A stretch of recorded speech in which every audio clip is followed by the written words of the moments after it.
தமிழ்நாட்டில் இள வயதினர் இடையே அதிகரித்து வரும் இதய நோய். மீனாட்சி சூப்பர் ஸ்பெஷாலிட்டி நிபுணர்கள் எச்சரிக்கை. வாழ்க்கை முறை மாற்றங்கள், நீரிழிவு நேர்வுகளின் அதிகரித்த விகிதங்கள் மற்றும் முன்னதாகவே வருகின்ற உயர் இரத்த அழுத்தம் ஆகியவற்றின் காரணமாக தமிழ்நாடெங்கிலும் இதய நாள நோய் பாதிப்புகள் வேகமாக அதிகரித்து வருவதாக மருத்துவ நிபுணர்கள் சுட்டிக்காட்டுகின்றனர். உலக இதய தின அனுசரிப்பையொட்டி Meenakshi heart walk, 7 days 7K challenge உட்பட இதய ஆரோக்கியம் மீதான விழிப்புணர்வை அதிகரிக்க பல முன்னெடுப்புகளை மீனாட்சி சூப்பர் ஸ்பெஷாலிட்டி மருத்துவமனை தொடங்கியிருக்கிறது. 35 50 வயது பிரிவை சேர்ந்த நபர்கள் மத்தியில், அதுவும் குறிப்பாக சென்னை, கோயம்புத்தூர் மற்றும் மதுரை போன்ற பெருநகரங்களில் இதய நோய் பாதிப்பு அதிகரித்து வரும் போக்கு காணப்படுகிறது. இம்மாநிலத்தில் குறிப்பாக 40 50 வயது பிரிவு நபர்களிடையே முதுமை காலத்திற்கு முன்பே வரும் இதய நோய் மற்றும் திடீரென ஏற்படும் மாரடைப்பினால் உயிரிழப்புகளின் எண்ணிக்கை மிகவும் உயர்ந்திருக்கின்றன என்று மீனாட்சி சூப்பர் ஸ்பெஷாலிட்டி மருத்துவமனையின் இதயவியல் நிபுணர்கள் எச்சரிக்கின்றனர். மன அழுத்தம் தரும் பணிச்சூழல்கள், உடல் உழைப்பற்ற வாழ்க்கை முறைகள் மற்றும் ஆரோக்கியமற்ற உணவு முறை பழக்கங்கள் ஆகியவை இதய நோய்க்கு பங்களிப்பை வழங்கும் முக்கிய காரணிகளாக இருக்கின்றன என்று அவர்கள் சுட்டிக்காட்டினர்.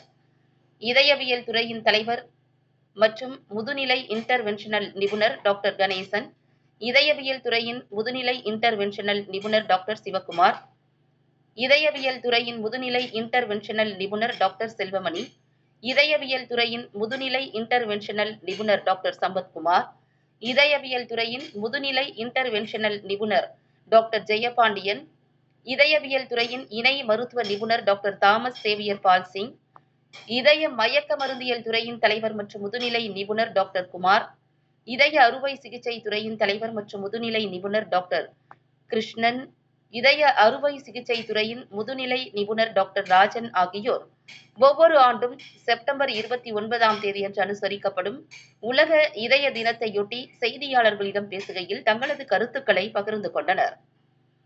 இந்த நிகழ்வில் மருத்துவமனையில் இருந்து திலீப் பெர்னாட் உடன் இருந்தார்.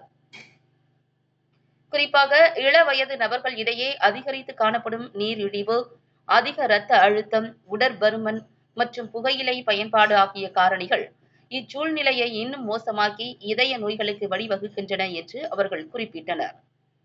தென்னிந்தியா முழுவதிலும் மற்றும் தமிழ்நாடெங்கிலும் இதய நாள நோய் பாதிப்புகள் மிக வேகமாக வளர்ந்து வருகின்றன.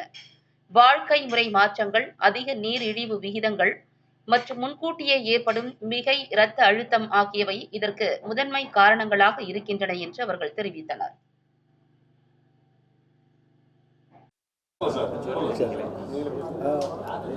இன்னைக்கு மைக் வைக்கல, அப்படியே ரெக்கார்டு. எல்லாருக்கும் வணக்கம். எவ்ரி இயர் செப்டம்பர் 29ஆம் தேதி வேர்ல்ட் ஹார்ட் டே அப்படின்ட்டு இப்போ எல்லாருக்குமே ஒரு விழிப்புணர்வு ஒரு நிகழ்ச்சியை நடத்துகிறோம். இது கிட்டத்தட்ட மோர் தென் 25 இயர்ஸாக இது நடந்துகிட்ருக்கு.